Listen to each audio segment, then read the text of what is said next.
Shri Venkateswara gold తాకట్టులో ఉన్న మీ బంగారాన్ని విడిపించి కొనబడును.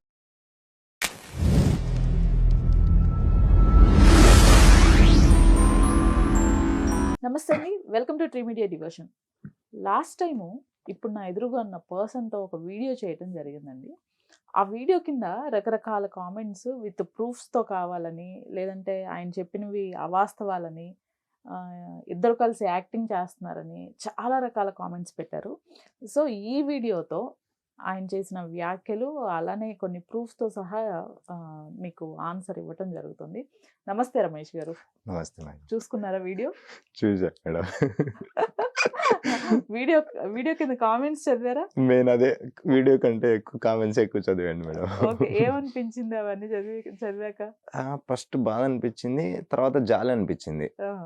ఎందుకంటే ఎవరైతే అమ్ముడుపోయారు, లేకపోతే వీడికి తెలియదు పెయిడ్ ఆర్టిస్ట్ చేస్తున్నారు.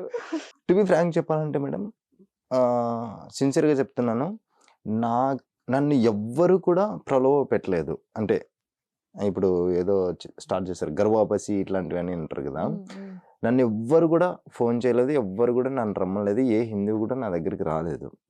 ఇన్ఫాక్ట్ నేనే వాళ్ళని అప్రోచ్ అయ్యాను. ఎగ్జాంపుల్ చూసుకోవాలంటే అంటే లలిత నన్ను అప్రోచ్ అయ్యాను, లలిత్ కుమార్ కాల్ చేసి మాట్లాడారా? కాల్ చేసి మాట్లాడాను, ఆఫీస్ దగ్గర కూడా వెళ్ళాను. ఏమన్నారు? చెప్పాను నేను, జస్ట్ జనరల్ కన్వర్షన్ లాగా. నేను ఇట్లా వచ్చేయాలనుకుంటున్నానండి, వచ్చేయాలని కూడా చెప్పలేదు నేను. అన్న నా ప్లాన్ ఇది, సో నేను కొన్ని నిజాలు తెలుసుకున్నాను, ఇన్ని రోజులు మిమ్మల్ని తప్పుగా అర్థం చేసుకున్నాను. ఇన్ఫాక్ట్ నాకు నిజంగా కోపం వచ్చేది స్టార్టింగ్ లో కోపం వచ్చేది. కరుణాకర్ కానీ, లలిత్ కుమార్ గారు కానీ, ఎక్స్ క్రిస్టియన్ వీళ్ళు, ప్రవీణ్ కానీ, ఇలా మీద చాలా కోపం వచ్చేది. సో నేను అన్న దగ్గరికి వెళ్ళి అప్రోచ్ చేసి మాట్లాడాను జస్ట్ అంతే. ఓకే అన్నాడు. తర్వాత ప్రవీణ్కి ఫోన్ చేశాను నేను. బ్రదర్ ప్రవీణ్ ఉన్నారు కదా, తెలుగు ఎక్స్ క్రిస్టియన్ ప్రవీణ్, ఆయనకి ఫోన్ చేస్తే రండి బ్రో మాట్లాడదాం అని చెప్పేసి అన్నారు. మాట్లాడాను, వెళ్ళాను. బట్ తర్వాత ఏమైందంటే ఇంకా ఆయన డైరెక్ట్ ఓకే బ్రో మీరు ఏం చెప్పాలనుకున్నారు కెమెరా ముందు చెప్పేసేయండి అని చెప్పేసి చెప్పాడు. ఎందుకంటే మమ్మల్ని మతం మొదలు అనుకుంటున్నారు, మేము చెప్తే నమ్మరు, మీరు చెప్పండి అని చెప్పేసి. నన్ను ఎవ్వరూ ప్రలోభ పెట్టలేదు, నా సొంతంగా ముందుగా బయటకు వచ్చేసి అంతే అంతే. ఓకే, బయటకు వచ్చినందుకు చాలా మంది వెల్కమ్ చేస్తున్నారు. మీరు ఫుల్ వీడియో చూస్తే చాలా వెరీ పాజిటివ్ కామెంట్స్. కానీ ఒకటి మనం ఒక టాపిక్ తీసుకోవటం జరిగింది, అది కూడా మీ జర్నీలో భాగంగానే తీసుకున్నాం మనం. వాంటెడ్లీ ఒక పర్సన్ని టార్గెట్ చేయడానికో లేకపోతే వారిపైన ఏదన్నా చేయటానికో మనం తీసుకోలేదు. మీ జర్నీలోనే అసలు క్రిస్టియానిటీ ఎక్కడ స్టార్ట్ అయింది, ఎలా కంటిన్యూ అయింది, ఎక్కడ అయింది, ఈ భాగంగానే ఒక టాపిక్ వచ్చేసి ఒక మధ్యలో 2 years కల్వరి టెంపుల్ సతీష్ దానిలో వర్క్ చేశాను అని చెప్పారు. అది కూడా వాలంటీర్గా, అవునా? ఫస్ట్ వాలంటరీ, తర్వాత ఫుల్ టైమ్ గా జాయిన్ అయ్యానని చెప్పేసి. ఫుల్ టైం అంటే జాబా అండి? అంటే వాళ్ళు ఒక గిఫ్ట్ కింద ఇస్తారు మేడం. అది చాలా మంది, నేను ఆ లాస్ట్ వీడియోలో కూడా చెప్పాను, వాళ్ళు సరిగ్గా అనుకున్న కింద కామెంట్స్ పెట్టారు. వాలంటీర్స్ అంటే ఎలాంటి పేమెంట్స్ ఉండవు, ఈవెన్ గిఫ్ట్స్ కూడా ఉండవు, అవునా? ఈ వాలంటీర్స్ ఎంత మంది ఉంటారు అనేది కూడా లాస్ట్ టైం మనం డిస్కస్ చేసాము. ఆల్మోస్ట్ నాకు మీరు చెప్పిన నేను 2011 టైంలో చెప్పాను మేడం. అదే ఆ టైంలో ఎంత అండి? ఒక 70 to 100 మెంబర్స్, ఒక 100 మెంబర్స్ వరకు ఓన్లీ వాలంటీర్స్. అంటే అందులో విభాగాలు ఉంటాయి, కుకింగ్, అది ఎవరికి వచ్చిన వరకు వాళ్ళు చేస్తారు వాలంటీర్స్ అంటే, అంతే కదా? మీరేం పని చేసేవాళ్ళు? నేను ఫస్ట్ వాలంటీర్గా ఉన్నప్పుడు నేను పార్కింగ్ టీమ్ లో ఉండేవాను మేడం. ఏ టీమ్ అండి? పార్కింగ్ టీమ్ అంటే వెహికల్స్ వస్తాయి కదా మేడం, వాటిని పార్కింగ్ చేయించాలి అట్లా. అంటే ప్రతి ఒక్క దానికి ఒక టీమ్ లీడర్ ఉంటారు. సో నేను పార్కింగ్ టీమ్ లో ఉండేవాడిని. ఇట్లా వాలంటీర్స్ అని ఎవరు పడితే వాళ్ళు వస్తే జాయిన్ చేసుకుంటారా? అంటే మేము ఫ్రీగా చేస్తాము అంటే జాయిన్ చేసేసుకుంటారా? అంటే అప్పుడున్న టైంలో అబ్జర్వ్ చేస్తారా? వాలంటీర్కి అబ్జర్వేషన్ ఏమన్నా మేడం, వాళ్ళు అనౌన్స్ చేస్తారు, ఇట్లా మాకు కావాలి, మీకు ఇంట్రెస్ట్ ఉంది, మీరు సేవ చేయాలనుకుంటే, దేవునికి సేవ చేయాలనుకుంటే మీరు రండి అని చెప్పి చెప్తారు. సో ఆ విధంగా నేను ఫస్ట్ వెళ్ళాను అనమాట. సో అట్లా ఎవరైనా వెళ్ళిపోవచ్చు దానికి, వాలంటీర్కి ఎవరైనా. అది వాలంటీర్ గా ఎన్ని మంత్స్ చేశారు? నేను అసలు ఆయన దగ్గరికి వెళ్ళిన ఇమ్మీడియట్ గా నేను ఫుల్ టైమ్ లో జాయిన్ అయ్యాను. అసలు వాలంటీర్ గా 1 month అయినా చేశారా? అంటే వాలంటరీ చేయాలి. ఇది వాలంటరీ ఏంటంటే మేడం, సాటర్డే నైట్ వెళ్ళిపోతాము, అక్కడే ఉండాలి. అక్కడే పడుకోవాలి. మార్నింగ్ సండే సర్వీసెస్ ఉంటాయి కాబట్టి సో అక్కడే ఉండేసి అవన్నీ చేసేసుకొని మొత్తం సెటప్ చేసుకోవాలి. క్లీన్ చేసేసుకోవడము అవన్నీ చేసేసుకొని అలానే పెట్టుకోవాలి. మండే టు సాటర్డే వరకు మాత్రం ఫుల్ టైం ఉంటుంది. ఓకే, ఫుల్ టైం అంటే మీకు శాలరీగా కాకుండా గిఫ్ట్ పరంగా ఇచ్చేవాళ్ళు. గిఫ్ట్ పరంగా కొంత అది ఏదో అంత ఓకే నామకే వస్తాయి అంటారు కదా, కొంచెం పర్లేదు, గిఫ్ట్ పరంగా కొంత అమౌంట్ ఇస్తారు. ఫుల్ టైం అని మీకు వాళ్ళు కన్ఫర్మ్ చేస్తారా జాబ్స్? వాళ్ళు తీసుకుంటారు. ఏది వాలంటీర్ వర్క్ నచ్చితే వాళ్ళు ఫుల్ టైం అలా ఉండదు మేడం. మన మన ప్రకారంగా నేను ఫుల్ టైం జీవన సేవ చేయాలనుకుంటున్నాను అనుకుంటే అప్పుడు వాళ్ళు తీసేసుకొని వాళ్ళు మీరు ఇక్కడ పని చేయండి, లేదా ఈ విభాగంలో ఉండండి, ఆ సెక్షన్లో ఉండండి, ఈ సెక్షన్లో. ఇప్పుడు ఇక్కడ నాకున్న డౌట్ ఏంటంటే ఎవరికైనా సరే ఒక ఫుల్ టైం అనేది వాళ్ళ టైం మొత్తం ఒక దగ్గర ఇన్వెస్ట్ చేస్తున్నారు. అది ఏ పని కోసమైనా సరే, అంటే సంవత్సరంలో ఒకరోజు, నెలలో ఒకరోజు చేసి లేకపోతే లీజర్గా ఉన్న టైంలో చేస్తే ఓకే. ప్రతిరోజు మనం ఒక పని చేస్తున్నాము అంటే మన ఫ్యామిలీ బతకటానికి, మనం బతకటానికి కొంత అమౌంట్ అనేది అవసరం ఖచ్చితంగా. దాన్నే శాలరీ పే రూపంలో పే చేస్తున్నారు. కార్మికుడు వేతనం అంటాం మనం. పని చేసినందుకు కంపల్సరీ అది మనకి రావాలి, మనం తీసుకోవాలి. ఎందుకంటే మనల్ని నమ్ముకొని కుటుంబం ఉంటుంది కాబట్టి.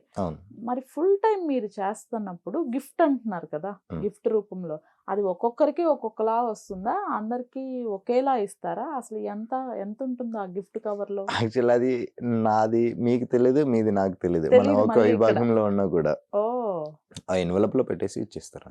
మీకు ఎంత ఇచ్చారు చెప్పండి, పర్లేదు. తీసుకున్నారు కదా, అప్పుడు 5,000 ఇచ్చేవారు మేడం. 5,000 పర్ మంత్ ఇచ్చేవాళ్ళు. ఏది 2009 to 11 లో 2011లో 5,000 పర్ మంత్. అదేది మీరు టైమింగ్స్ ఏంటండి? Morning 11 to evening 11. ఈవినింగ్ 11 సరిపోయాయా మరి ఆ అమౌంట్? అంటే అప్పుడు డబ్బుల కోసం కాదు కదా మేడం చేసింది, ఏదో మరి అమౌంట్ కోసం ఏం చేసేవాళ్ళు? అది ఓకే అలా అంతే. నేను అప్పుడు దేవుని మీద ఆశతోటి అలా చేశాను అంతే. మెయిన్ అమౌంట్ కోసం అయితే కాదు, ఏదో అలా నడిపించేవాడిని. అయితే ఇక్కడ నేను లాస్ట్ టైం ఇంకొన్ని క్వశ్చన్స్ అడగటం మర్చిపోయాను మిమ్మల్ని. ఈ దీంట్లో వర్క్ చేసేటప్పుడు కొన్ని చెప్పారు, కానీ మనం ఏంటంటే మెయిన్ సబ్జెక్ట్లోకి వెళ్ళాలి అన్న దాంట్లో కొన్ని మిస్ చేసాం. కొన్ని కామెంట్స్ చేశారు. ఆ కామెంట్స్లో భాగంగా మీకు ఈ వర్క్ చేస్తున్నప్పుడు లేకపోతే వీటప్పుడు బిహేవియర్ పరంగా మిమ్మల్ని డిస్రెస్పెక్ట్ఫుల్ చేయటం కానీ మీరు ఏమైనా ఫేస్ చేశారా? అంటే ఫస్ట్ ఆఫ్ ఆల్ మాకు ఏదైతే ఒక టీం ఉందో, ఏదైతే సెక్షన్ ఉందో దాంట్లోనే మాకు ఒక టీం లీడర్ ఉంటారు. ట్రైనింగ్ ఇస్తారండి? ట్రైనింగ్ ఇస్తారు మేడం. ఓకే, ఎలా మాట్లాడాలి, ఎలా ఉండాలి అని చెప్పేసి ఇస్తారు. సో మా టీం లీడర్ ఏం చెప్తే మేము అది ఫాలో అవ్వాలి, అలా ఉంటుంది అనమాట. సో మీరు అన్నట్టు డిస్రెస్పెక్ట్ఫుల్గా, డిసానర్గా చేసింది అన్నట్టు అంటే అలాంటివి ఏమి ఉండవు. బట్ కాకపోతే ఏంటంటే నాకు ఏమనిపించిందంటే కొంచెం చేసిన తర్వాత బైబిల్కి కాంట్రడిక్షన్గా ఉంది అన్నట్టు నాకు అనిపించింది. అంటే ఏది బైబిల్కి కాంట్రడిక్షన్గా ఏముంది? ఉదాహరణకి అంటే నేను చెప్తే బాగుండదో తెలీదు, బట్ నేను బైబిల్లో ఉన్నదే చెప్తున్నాను. దశమ భాగము. ఓకే, కొత్త నిబంధనలో దశమ భాగం అనే కాన్సెప్ట్ లేదు. కొత్త నిబంధనలోనే? పాత నిబంధనలో అది కూడా ఓన్లీ లెవిటీస్ ఒక ట్రైబ్స్ ఉంటాయి, 12 ట్రైబ్స్ ఉంటాయి. అసలు ఏమనుందండి ఈ దశమ భాగం గురించి? ఏమనుంది? ఎందుకంటే ఎక్కడ చూసినా ఈ దశమ భాగాలు అనేది ఎక్కువైపోయింది. ఇది జనరల్ సబ్జెక్ట్, నాట్ ఓన్లీ అక్కడ జరుగుతుందని కాదు. అసలు ఏమనుంది దశమ భాగం? కొంచెం ఎలాబరేట్ చేయొచ్చా? చెప్పండి. బైబిల్ ప్రకారంగా చెప్పండి. దీని బిహైండ్ వెళ్ళాలంటే ఇప్పుడు నేను కొత్త నిబంధనలు నేను కూడా నా వీడియోలో చేసి చెప్పాను, దశమ భాగం ఇప్పుడు ఇవ్వాల్సిన అవసరం లేదని చెప్పేసి. సో వాళ్ళు ఏం క్లెయిమ్ చేస్తారంటే ధర్మశాస్త్రం రాకముందు కూడా అబ్రాహాం దశమ భాగం ఇచ్చాడు, సో దశమ భాగం ఇవ్వచ్చు అని చెప్పేసి వాళ్ళు చెప్తారు. కానీ మీరు ఆ యొక్క సందర్భం చూసుకుంటే కాంటెక్స్ట్లో అబ్రాహాము ఫస్ట్ మెల్కీసెదెక్కి దశమ భాగం ఇచ్చాడు. ఎలా ఇచ్చాడంటే ఆయన సంపాదించిన డబ్బులతోటి ఇవ్వలేదు. లోత్ని ఒకరు ఆక్యుపై చేసేసుకొని ఆయన దగ్గర నుంచి ఆస్తి మొత్తం లాగేసుకుంటే, సో అబ్రహాం కూడా ఏం చేస్తాడంటే ఈయన వెళ్ళి వాళ్ళ మీద అటాక్ చేసేసి వాళ్ళ ఆస్తులు అన్నిటిని మొత్తం, ఇంగ్లీష్లో లూట్ అని ఉంటుంది, హీ లూటెడ్. అబ్రహాం మొత్తం లూట్ చేసేసుకొని దాంట్లో నుంచి 10% ఇచ్చాడు. ఒకవేళ మీరన్న ప్రకారం అంటే దీన్ని వన్ బై వన్ వెళ్తున్నా, మీరన్న ప్రకారంగా అబ్రాహం ఇచ్చినట్టు మనం ఇవ్వాలంటే ఏ విధంగా ఇవ్వాలి మేడం? వేరే వాళ్ళ దగ్గర లూట్ చేసుకొని మనం వాళ్ళకి ఇవ్వాలా? అదొకటి పాయింట్. అది అంటే నేను ధర్మశాస్త్రం కంటే ముందు నుంచి చెప్తున్నా. సెకండ్, యాకోబు దశమోహం ఇస్తాడు. ఓకే. యాకోబు అంటే ఇస్రాయేల్, ఫస్ట్ ఆయన పేరు యాకోబు, తర్వాత ఇజ్రాయెల్గా దేవుడు మారుస్తాడు అనమాట. సో అప్పుడు యాకోబు ఇవ్వడానికంటే ముందు దేవునితోటి ఒక ఏమంటారంటే ఒక నిబంధన తీసుకుంటారు అనమాట, అగ్రిమెంట్ లాగా. ఏమంటారంటే ముందు నన్ను ఆశీర్వదించు, నువ్వు నాకు ఏదైతే ఇస్తావో దాంట్లో నుంచి నేను నీకు 10% నేను మళ్ళీ రిటర్న్ వెళ్తేప్పుడు నీకు ఇస్తానని చెప్పి చెప్తాడు. అదొకటి. సో తర్వాత ధర్మశాస్త్రం ప్రకారంగా మోషే ఇచ్చేస్తాడు. అది కూడా 10 కమాండ్మెంట్స్లో ఉండదు, అది తర్వాత యాడ్ అయింది అనమాట. ఇలా వచ్చిన తర్వాత మలాకీ గ్రంథం 3వ అధ్యాయం 10వ వచనాన్ని వీళ్ళు క్రైస్తవులు పాస్టర్లు కోట్ చేసే ఏకైక వచనం ఏంటంటే దశంభాగం గురించి, మలాకీ 3:10. అందులో ఏముంటుందంటే, మీరు నా దగ్గరికి దశంభాగం తీసుకుని రండి. ఫస్ట్ ఆఫ్ ఆల్ అది దశంభాగం గురించి సంబంధించింది కాదు, అది ఆహారం సంబంధించింది. నా టెంపుల్లో ఫుడ్ లేదు, సో దానికోసం మీరు తీసుకురండి అని చెప్తారు. అంటే దశంభాగం అంటే వీళ్ళు ఓన్లీ డబ్బులు అనుకుంటారు మేడం, డబ్బులు కాదు. జీలకర్ర, ఆవాలు, కూరగాయలు, టమాటా. ఇప్పుడున్న ప్రకారం చెప్పాలంటే మీ దగ్గర ఏ ఉన్నా కూడా దాంట్లో 10% ఇవ్వాలి. బియ్యం ఉన్నా బియ్యంలో 10% ఇవ్వాలి. మీరు కేజీ కొంటే కేజీలో నుంచి కొంచెం 10 గ్రామ్స్ అట్లా అనమాట.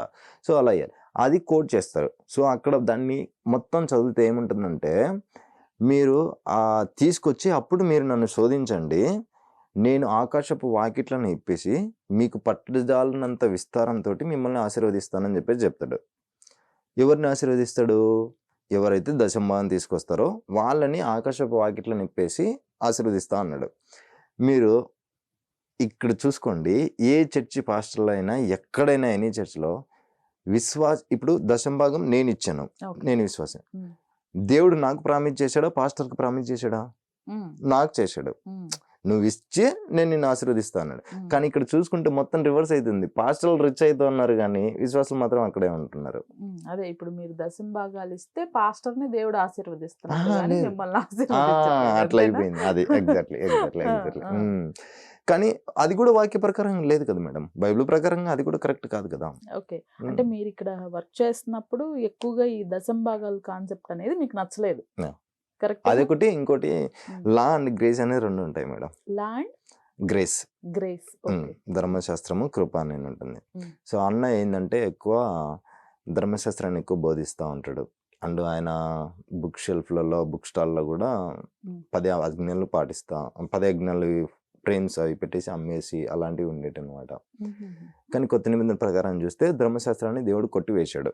పౌలు ప్రకారంగా చూసుకుంటే అంటే బైబిల్లో కూడా ధర్మశాస్త్రం ఇవి ఉంటాయండి? ఉంటాయి. 10 కమాండ్మెంట్స్ ధర్మశాస్త్రం. మోసే ఏదైతే తీసుకొచ్చాడో ధర్మశాస్త్రము, పెంటిటుక్ అంటారు మేడం దాన్ని. ఆదికాండం, నిర్గమకాండం, లేవికాండం, ద్వితీయోపదేశకాండం, సంఖ్యాకాండం, వీటిని మోసే ధర్మశాస్త్రం అంటారు అనమాట. మోషే ధర్మశాస్త్రం చెప్పినవన్నీ. అవును. ఈ ఫస్ట్ బైబిల్లో ఉండే 5 బుక్స్ ఇవి. సో అవి ఓల్డ్ కవెనెంట్. కొత్త నిబంధన మనం చూసుకుంటే దాన్ని దేవుడు కొట్టేశాడు. అంటే యేసయ్య వచ్చేసి ఆ ధర్మశాస్త్రాన్ని కొట్టేశాడు, మోసే ధర్మశాస్త్రాన్ని కొట్టేసి మనకు కొత్త నిబంధన ఇచ్చాడు. సో మనం ఇంకా ధర్మశాస్త్రం కింద లేము, మనం కొత్త నిబంధన దేవుని కృప మీద ఉన్నాం అని చెప్పేసి అంటారు. ఓకే. అయితే ఇప్పుడు ఈ కల్వరి టెంపుల్లో పాత వాటిని అమ్ముతూ ఉంటారు, అవునా? అంటే ఎక్కువ ఆయన ధర్మశాస్త్రం గురించి చెప్తా ఉంటాడు. ఆ మోషే రాసినవి ఎక్కువగా చెప్తా ఉంటారు. అంటే ఓల్డ్ టెస్టమెంట్ మొత్తం కూడా మీరు 2 కొరింథీ చాప్టర్ 3 వర్స్ చదివితే, 2 కొరింథీలు 3వ అధ్యాయంలో చదివితే క్లియర్ గా రాసి ఉంటది. ఏమని రాసి ఉందంటే, పాత నిబంధన చదివే వారికి ఇప్పటికీ కూడా వారి కళ్ళకి ముసుగు వేసింది. అంటే దే ఆర్ బ్లైండ్, వాళ్ళకి ఇంకా కళ్ళు తెరవబడలేదు. అండ్ చాలా చోట్ల మీరు రోమన్స్ నుంచి గలేషియన్స్ వరకు చూసుకుంటే పౌలు ఇది క్లియర్గా చెప్తాడు, వాళ్ళు పాలు తాగే పిల్లలు, ధర్మశాస్త్రం అనేది బాల శిక్షకుడు, అది ఒరిజినల్ కాదు, ఇట్స్ ఎ షాడో, అది ఒరిజినల్ కాదు అని చెప్పేసి క్లియర్గా ఉంటుంది. సో అది ఫాలో అవుతా అన్నాడు. మనం నిజంగా కొత్త నిబంధన ఫాలో అయితే ఓల్డ్ టెస్టమెంట్ ఫాలో అవ్వకూడదు. అయితే ఇప్పుడు ఇక్కడ చాలా మంది అడుగుతున్న ప్రశ్న ఏంటంటే, మనము గూగుల్ చేసి చూసినా కూడా ఎంతమందిని కన్వర్షన్స్ చేశారు ఫస్ట్ గుంటూరులో, ఎక్కువగా ఈ చర్చ్ కల్వర సతీష్ అనే పర్సన్ Hmm. ఈ చర్చ్ పెట్టుకొని ఎంతమందిని కన్వర్షన్స్ చేశాడు, Hmm. ల్యాండ్ కి సంబంధించినవి లేకపోతే ప్రాపర్టీస్ కి సంబంధించినవి కొన్ని కోట్ల ఆస్తులు ఆయన పైన ఎలిగేషన్స్ రకరకాలుగా వచ్చాయి. Hmm. స్టిల్ ఇప్పటికీ ఇక్కడ కల్వరి చర్చ్ అని పెట్టకుండా టెంపుల్ అని పెట్టడానికి అసలు ఎందువల్ల పెట్టాల్సి వచ్చిందో ఎవరికి తెలియదు. అందరూ చేశారు కదా, మీకు ఎప్పుడు Ah, డౌట్ my- రాలేదా? మామూలుగా తెలియదు. అంటే చర్చ్ అనాలి కదా, అవును. మరి టెంపుల్ అని. ఓకే, చర్చ్ అంటే యాక్చువల్లీ గ్రీక్లో ఎక్లెసియా అని ఉంటుంది మేడం. ఓకే, ఎక్లెసియా అంటే ఏంటంటే ఒక 3-4 కూర్చుంటే దాన్ని చర్చ్ అంటారు. అంటే ఇట్స్ లైక్ సంఘం అంటారు కదా మేడం. ఇప్పుడు కమ్మ Yes, సంఘము yes, ఇట్లా మన హిందూ ప్రకారం చూసాం కొన్ని ఉంటాయి కదా, దాన్ని సంఘం అంటారు. చర్చ్ అంటే బిల్డింగ్ కాదు మేడం, బిల్డింగ్ కాదు. ఒక 4-5 కూర్చుంటే దాన్ని చర్చ్ అంటారు అనమాట. అదొకటి. అండ్ మీరు అక్కడ కట్టారు ఇక్కడ కట్టారు అన్నారు కదా, అది నేను బయటకు వచ్చి చాలా సంవత్సరాలు అయింది. బట్ నాకు తెలిసిన కొంచెం విషయం ఏంటంటే పొద్దుటూరులో కూడా మా సైడ్ కాబట్టి నాకు కొంచెం తెలుసు. అక్కడ కూడా పాస్టర్సే స్ట్రైక్ చేశారు కదా మేడం. పాస్టర్లే వాళ్ళే వచ్చేసి ఇక్కడ కట్టద్దు అని చెప్పేసి వాళ్ళే ఏమంటారు ర్యాలీ చేసేసి అడ్డుకున్నారు. వాళ్ళే అడ్డుకున్నారు. వాళ్ళే అడ్డుకుని వాళ్ళే చేసుకున్నారు.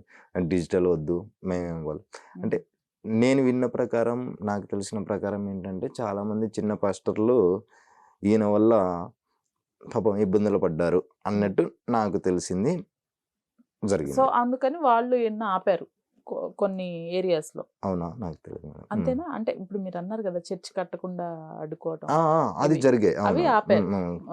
అంటే ఒక్కడే ఎందుకు తినాలి, అందరం పంచుకుందాం అన్న కాన్సెప్ట్ లో ఆపారు, అంతే కదా? అంతే స్ట్రైట్ అవే అయితే అదే అదే కరెక్ట్. అండ్ నాకు ఇది ఒక్కటి క్లారిటీ ఇవ్వండి.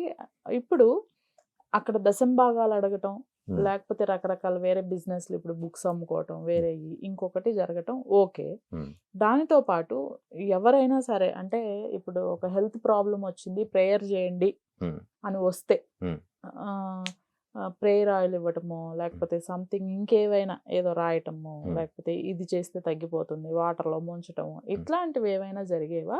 లేదంటే చక్కగా హాస్పిటల్కి వెళ్ళి చూయించుకోండి ప్రేయర్స్ వల్ల తగ్గవు అని చెప్పేవాళ్ళు? ఇండైరెక్ట్ గా సతీష్ కుమార్ గారే హాస్పిటల్ కట్టారు కదా మేడం. అర్థమవుతుంది. తెలియదు, నాకు తెలియదు. అక్కడ ఉంది హాస్పిటల్ ఉంది. హాస్పిటల్ ఉందా? ఉంది హాస్పిటల్ ఉంది, ఓకే. స్కూల్ ఉంది.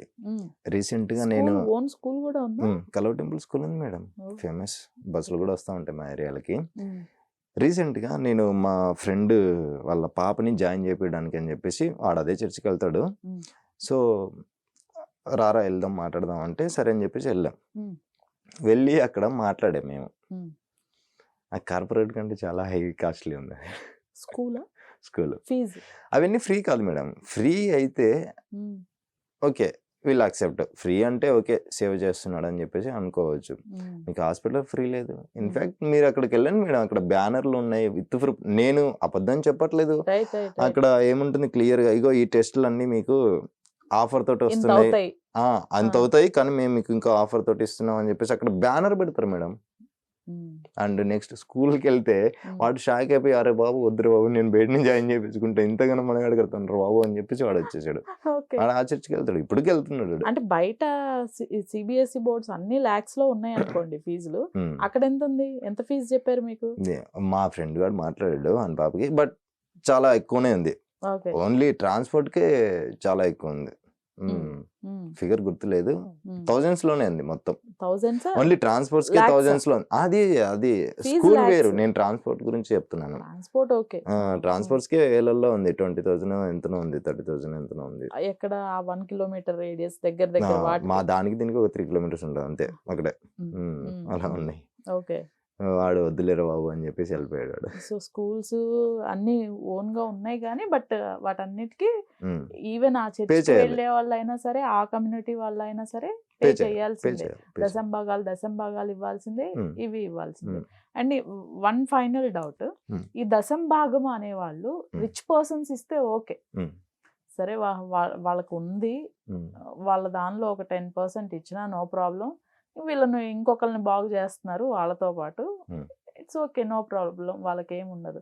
బట్ ఈవెన్ ఏమీ లేని వాళ్ళ దగ్గర కూడా, ఈవెన్ భిక్షాటన చేసే వాళ్ళ దగ్గర నుంచి, కూరగాయలు అమ్ముకునే వాళ్ళ దగ్గర నుంచి సరైన ఫెసిలిటీస్ లైక్ అంటే ఇల్లు నిత్యావసర వస్తువులు కూడా కొనుక్కోలేని పరిస్థితులు ఉన్న వారి దగ్గర నుంచి కూడా ఒక 10% అంటే వారికి వచ్చిన దానిలో దశం భాగం ఇవ్వాలి అని చెప్తారు పాస్టర్స్. ఇది నిజమా కాదా? చెప్తారు మేడం. ఈవెన్ నేను కూడా వీడియోస్ చూశాను. నేను అలాంటివి చాలా వీడియోస్ కూడా ఆయన ప్లే చేసి మరీ చూపిస్తూ ఉంటారు, ఎక్కడ మోటివేట్ చేయడానికి. చర్చ్లోనే ఒక వీడియో చేసి అంటే నేను లేని కదా మేడం, యూట్యూబ్లో ఉండేటివి నేను చెప్తా ఉన్నాను. సో అలా చేస్తూ ఉంటారు. బట్ మీరు నన్ను ట్రబుల్లో పెడుతున్నారు. Okay, no problem. అలా మాట్లాడతారు. సో నేనేమంటానంటే దశం భాగమును ఫస్ట్ ఆఫ్ ఆల్ అది రాంగ్. ఓకే, అది నేను చెప్పేసాను దాని గురించి. వాళ్ళ దగ్గర నుంచి ఇచ్చినప్పుడు ఇప్పుడు కొత్త నిబంధనలో ఒక విధవరాలు ఒక ఆమె ఉంటుంది. అంటే వీళ్ళు చెప్తా ఉంటారు, నేను ఆ వీడియోని బేస్ చేసుకొని చెప్తున్నాను. నేను బైబిల్ని దీన్ని కంపేర్ చేస్తున్నా. ఒక విధవరాలు వచ్చేసి ఆమె సినగోగులో కానుకేస్తుంది. ఆమె దగ్గర ఉన్నట్టు వేస్తుంది అనమాట. సో అప్పుడు అందరూ ఏం చూసి నవ్వుతారు, ఏంది ఇంతేనా ఏసావు అని చెప్పేసి నవ్వుతారు ఆమె. కానీ ఏసే వచ్చేసి ఆమెను తిడతాడు. ఆమెకు సపోర్ట్ చేయట్లేదు. కానీ ఇక్కడ జరిగేది రివర్స్ చేస్తారు. ఏసే ఏం చెప్తారంటే ఆమెకు ఉన్నది ఇచ్చింది, మీరు ఉండి ఇస్తున్నారు, ఆమె లేని దాంట్లో నుంచి ఇచ్చింది అని చెప్పారు. అంటే ఏంటి అర్థం? ఉన్న వాళ్ళు ఇవ్వండి, లేని వాళ్ళు ఇవ్వాల్సిన అవసరం లేదు అని బైబిల్ చెప్పింది. అంతే.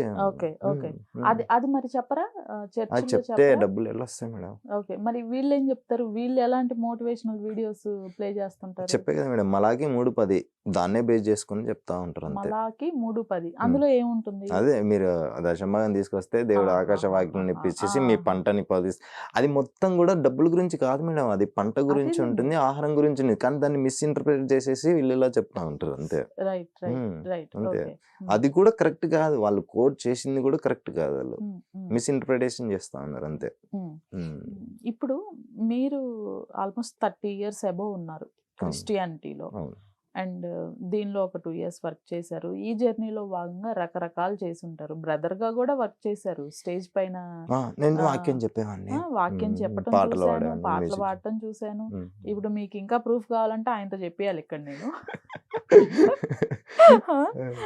అయితే ఇక్కడ అసలు వస్తున్న డౌట్ ఏంటి అంటే, దశం భాగాలు రిచ్ ఇప్పుడు మనం మాట్లాడుకున్నట్లు ఈవెన్ వీళ్ళ దగ్గర కూడా తీసుకొని ఇట్లాంటి వాళ్ళ పేదవారి నిరుపేదలు కూడా వీళ్ళకి ఏమీ అనిపించదా? అరే మనం ఇస్తున్నామే, మరి మనం ఇక్కడే ఉంటున్నాము, వీళ్ళు చూస్తే పాస్టర్లు సైకిల్ వేసుకొస్తున్న వాళ్ళు నెక్స్ట్ కార్కి వెళ్తున్నారు, తర్వాత బంగ్లాకి వెళ్తున్నారు, వాళ్ళ పిల్లలు మంచి హాస్పిటల్స్ మంచి స్కూల్స్లో చదువుతున్నారు, వాళ్ళకి ఇంత లగ్జరీ లైఫ్ ఉంటుంది, లేకపోతే వాళ్ళు కోరుకున్న విధంగా వాళ్ళు బ్రతుకుతున్నారు. మరి నాకేంటి అని ఎవరు ఆలోచించరా? నా కుటుంబం పరిస్థితి, నేను కొన్ని ఇన్సిడెంట్స్ విన్నాను, కొన్ని చూశాను రియల్గా. ఒక తల్లి ఒక 100 రూపాయలు సంపాదిస్తే ఆవిడకి 3 పిల్లలు, వాళ్ళకి భోజనం కూడా సరిగ్గా పెట్టకుండా ముందు కానుకేయాలి అని కానుకేసి చర్చ్లో, తర్వాత మిగిలిన వాటిల్లో సర్దుకుని తినేవాళ్ళట. ఇలా ఉంటారా అసలు? ఇలా జరగడానికి గల కారణం ఏంటంటే madam, first of all Christians మారాలి మేడం, అంటే విశ్వాసులు మారాలి. ఎందుకు ఆ మాట అంటున్నా అంటే, ఈ మధ్య చాలా ఎక్కువైంది.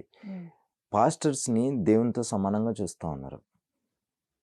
అంటే ఆయన చెప్పిందే దైవవాక్యం, ఆయన చెప్పిందే నమ్మాలి. బైబిల్లో ఉందా లేదా అని ఎవ్వరు క్రాస్ చెక్ చేయట్లేదు. ఆయన చెప్పాడంటే అది జరుగుతుంది. చాలా మంది ఉన్నారు మేడం అట్లా. ఇప్పుడు ఈ మధ్య ఇప్పుడు మనకేందంటే సోషల్ మీడియా వల్ల అందరు బయటకు వస్తూ ఉన్నారు. రీసెంట్గా నేను కూడా వెళ్ళాను. నోవా అని చెప్పేసి ఒకడు గానాలో ఉంటాడు. ఓడ కట్టేసుకొని ఆడు జస్ట్ టిక్ టాక్ వీడియోలు చేసుకుంటూ ఉండేవాడు. దేవుడు నాకు చెప్పాడు మళ్ళీ జలప్రలయం చాలా సంవత్సరాలు వస్తుంది, అప్పుడు నోవా టైంలో 40 days 40 nights వచ్చింది కదా, ఇప్పుడు ఇంకా ఎక్కువ వస్తుంది అని చెప్పేసి ఓడలు కట్టుకుంటున్నాను అందరం అని చెప్పి. వాడు ఇప్పుడు BMW కార్లలో తిరుగుతూ ఉన్నాడు కాన్సెప్ట్ చేసుకుని. సో నేనేమన్నా అంటే, అకార్డింగ్ టు బైబిల్ కూడా రిచ్ ఎవరు అవ్వాలంటే దశం భాగం ఇచ్చిన వాళ్ళు అవ్వాలి, తీసుకున్న వాళ్ళు అవ్వకూడదు, ఇచ్చిన వాళ్ళు అవ్వాలి. కానీ ఇక్కడ మొత్తం రివర్స్ జరుగుతుంది. అంటే ఏంటి, అక్కడే అర్థమవుతుంది అది మ్యానిపులేటింగ్. అంతే. వాళ్ళకు పాపం వీళ్ళ అమాయకులు ఏంటంటే కొంచెం దైవభక్తితోటి వస్తారు, వాళ్ళు చెప్పిన మాట వినాలి, దేవుడు ఆశీర్వదిస్తాడేమో అని చెప్పేసి వాళ్ళు అలా వెళ్ళేసి ఇస్తూ ఉంటారు. వాళ్ళని కూడా మనం ఏం అనలేం. ఇప్పుడు మీ సరౌండింగ్స్లో, మీ ఫ్యామిలీస్లో, మీరు క్రిస్టియానిటీలో ఉన్నప్పుడు మీరు ఎవరినైనా చూసారా ఈ దశంభాగాలు ఇచ్చి నిజంగానే దేవుడు ఆశీర్వదించి వాళ్ళు అదేదో చెప్పారు కదా పరలోక తలుపులో సంథింగ్ ఆకాశ వాకిట్లో ఆకాశ వాకిట్లో ఎవరు మేడం, పాస్టర్లే ఇద్దరు, విశ్వాసులు ఎవరు, వీళ్ళెవరు వీళ్ళు అక్కడే వీళ్ళు ఇస్తూనే ఉంటారు, వాళ్ళు తీసుకొని రిచ్ అవుతూనే ఉంటారు అంతే. వీళ్ళెవరు వాళ్ళే అవుతా ఉంటారు. వాళ్ళ స్టేటస్ మారిపోతుంది, వాళ్ళు ఉన్న ఇల్లు మారుతుంది, వాళ్ళు నడిపే కార్ మారుతుంది, వాళ్ళ పిల్లలు చదివే స్కూల్ మారుతుంది, వాళ్ళ యొక్క షర్ట్ బ్రాండ్లు మారుతాయి. వీళ్ళది మాత్రం అదే షర్ట్, అదే బ్రాండ్, అదే వెహికల్ అలాగే ఉంటారు అంతే. ఒకవేళ ఏదో చిన్నగా ఏదన్నా ఒక చిన్న ఇప్పుడు బైక్ నుంచి కారు కొన్నాడు అనుకో, అది కూడా ఏ మారుతి సుజుకో ఏదన్నా కొన్నాడు అనుకో, దేవుడు ఆశీర్వాదం అని చెప్పేసి అనుకుంటారు అంతే. అలా అలా చెప్పేస్తారు. ఇవి కూడా అంటే లైక్ పుట్టినరోజులు జరిగినా, ఒక పెళ్లి రోజు జరిగినా, లేకపోతే ఇంకోటి జరిగినా కూడా వాళ్ళకి అమౌంట్ ఇచ్చి ప్రేయర్స్ చేయించుకుంటారంట, నిజమేనా? అది నేను బయటకు వచ్చినాక తెలిసింది, నేను కూడా విన్నాను. అవును, ఫోటోకి ఇంత డబ్బులు తీసుకుంటాను, నేను మీతో భోజనం చేయాలంటే స్పాన్సర్ చేస్తే ఎంత ఇస్తాను, అలాంటివి ఇప్పుడు వచ్చాయి. నేను కూడా విన్నాను. నేను అప్పుడు నేను ఉన్నప్పుడు నేను చూడలేదు, కానీ అప్పుడు ఓన్లీ స్పాన్సర్స్ గురించి మాత్రమే ఉండేది. టీవీ ఛానల్ స్పాన్సర్ చేయాలి, దాని గురించే ఉండేది, కానీ దీని గురించి ఉండేది. అవి దశంభాగాలు మెయిన్. అవును, అంతేనా? ఓకే. మీరు చూస్తున్నప్పుడు ఎక్కువగా దశంభాగాలు ఎవరి వల్ల వచ్చేవి? లైక్ అంటే ఈ సామాన్యుల వల్ల, లేకపోతే కొంచెం రిచ్ పీపుల్ ఎక్కువ డొనేట్ చేస్తుండే వాళ్ళు? మనం దాన్ని డివైడ్ చేయలేం మేడం, బట్ అక్కడికి వచ్చి ఆల్మోస్ట్ అందరూ దశంభాగం ఇస్తారు. అందరు ఇస్తారు, రిచ్ అయినా పూర్ అయినా మిడిల్ క్లాస్ అయినా ఎవరైనా సరే అందరూ దశంభాగం ఇస్తారు. నేను కూడా ఇచ్చే ఎన్వలప్ లో 5,000 ఉంటే పక్కన వాళ్ళకి 5,000 ఉందో లేకపోతే 4,000 మనకు తెలియదు. అది తెలియదు. అది మరి ఎలా? అది వాళ్ళు ఎవరిని క్వశ్చన్ చేసుకోరా? అరే నీకు ఎట్లా అంటే వాళ్ళ సొంతంగా వెళ్ళారు కదా మేడం, దేని మీద ఆస్తి వెళ్ళారు కాబట్టి, సో ఎవరితో అలా వెళ్ళిపోతుంటారు అంతే. తీసుకొని ఏది ఇస్తే అది చాలే, ఇచ్చిందే ప్రసాదం అంతే. అలాగే అంటారు అంతే అంతే మేడం. ఇప్పుడు ఈ పాత నిబంధన ప్రకారం ఎవరండి దేవుడు? ఎవరు అసలు? యెహోవా దేవుడు. కొత్త నిబంధన ప్రకారం యేసు దేవుడా? ఇప్పుడు మరి క్రిస్టియానిటీకి సంబంధించి ఎవరిని దేవుడిగా కొలుస్తున్నారు? యేసు. ఇప్పుడు ఇందులో ఇప్పుడున్న వీళ్ళకి క్లారిటీ లేదు. వీళ్ళు ఏమంటారు అంటే ఈ ట్రినిటీ అనేది ఒకటి వచ్చింది మేడం. ఇది ట్రినిటీ త్రిత్వం అంటే ముగ్గురు, తండ్రి, కుమారుడు, పరిశుద్ధాత్ముడు, ముగ్గురు ఉన్నారు, కానీ ఒకటే దేవుడు అంటారు. ఈ ముగ్గురు కలిపి ఒక దేవుడు అంటారు. కొందరు ఏం క్లెయిమ్ చేస్తారంటే తండ్రియే కుమారుని రూపంలో వచ్చేసి పాపాల కోసం మరణించాడు అని చెప్పేసి ఒకరు అంటారు అనమాట. సో పరిశుద్ధాత్మనికి నాకు తెలిసి అంత ఇంపార్టెన్స్ లేదు.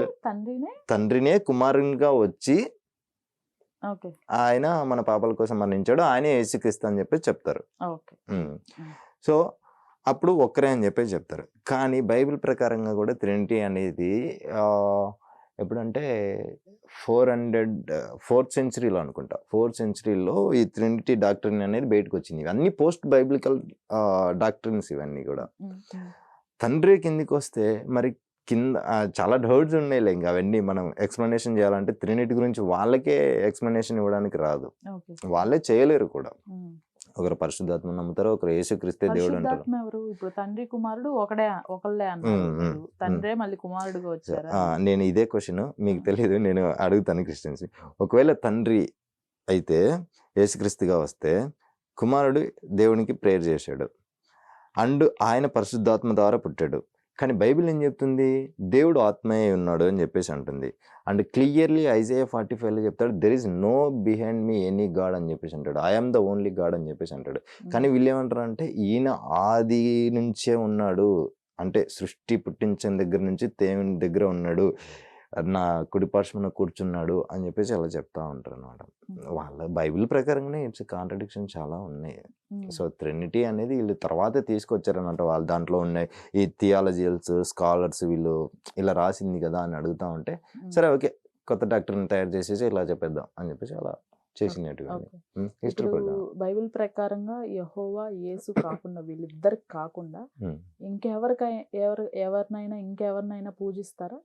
బైబిల్ ప్రకారం ఇంకెవరైనా గాడ్ ఉన్నారు, గాడెస్ ఉన్నారు అని ఎవరైనా ఉన్నారా?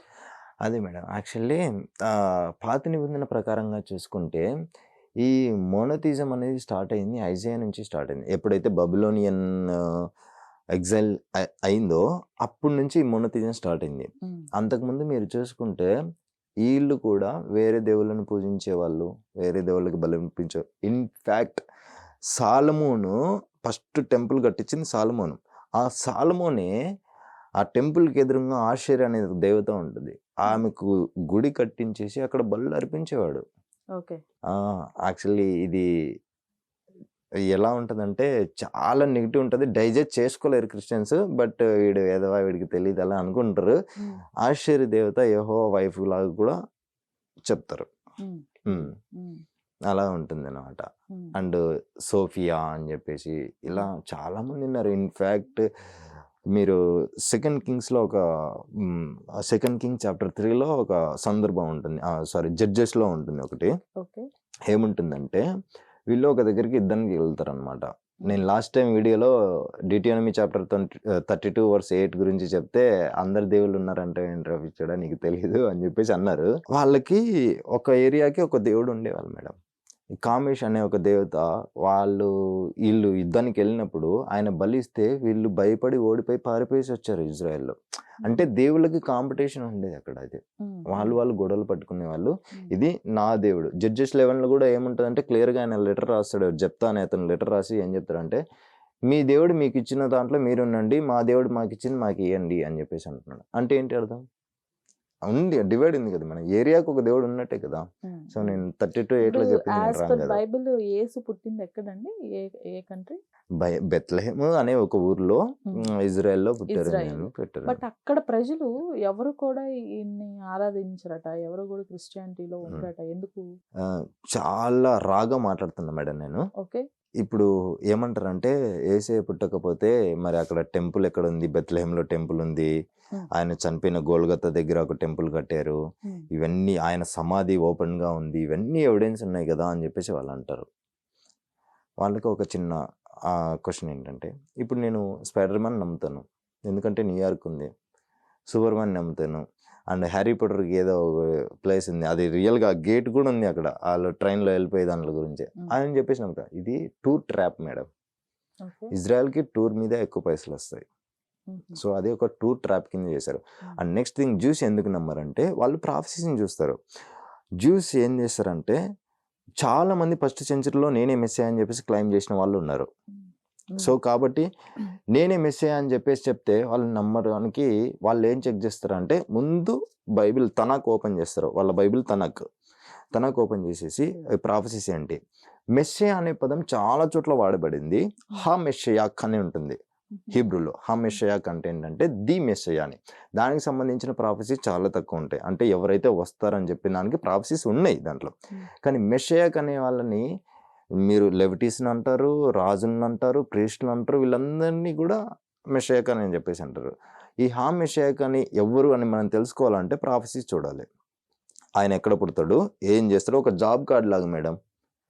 ఆయన వచ్చి ఇవన్నీ చేస్తాడని చెప్పేసి చెప్తారనమాట. దాన్ని బట్టి వాళ్ళు బేస్ చేసుకుంటారు. సో వాళ్ళు చెప్పిన ప్రాఫెసీలో ఏది కూడా ఫుల్ఫిల్ చేయలేదు, ఏది చేయలేదు. బెత్లెహేంలో పుట్టాడని చెప్పేసి అంటారు. ఓకే, బెత్లెహేంలో 1000 మంది పెట్టింటారు, పుట్టినంత మాత్రాన ఆయన కాదు కదా, దాన్ని అదే చదవరు మేడం. మీకు వీళ్ళు బెత్లెహేంలో పుట్టిన అనేది మీకా 5వ అధ్యాయం 2వ వచనంలో ఉంటుంది.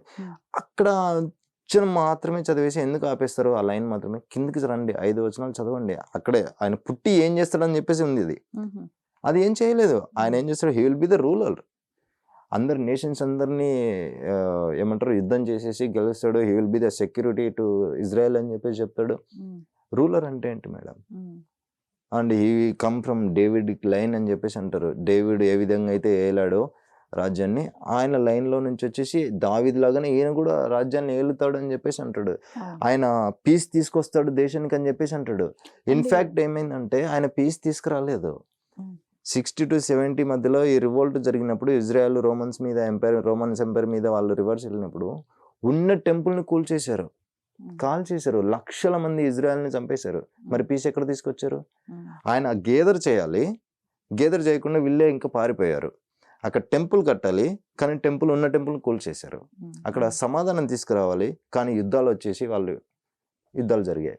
సో ఎక్కడ ఫుల్ఫిల్ చేశాడు madam? And as per Bible కూడా ఈ రాసిన వారంతా కూడా యేసు ప్రభుకి సంబంధించి కొంత పీరియడ్ ఆఫ్ టైమ్, అంటే లైక్ ఆయన చైల్డ్హుడ్ లేకపోతే 12 years మిస్సింగ్ అని ఉంటుంది. ఏదో మిస్సింగ్ అని ఉంటుంది. 12 years మిస్సింగ్ అని ఉంటుంది. మిస్సింగ్ అని ఉంటుంది.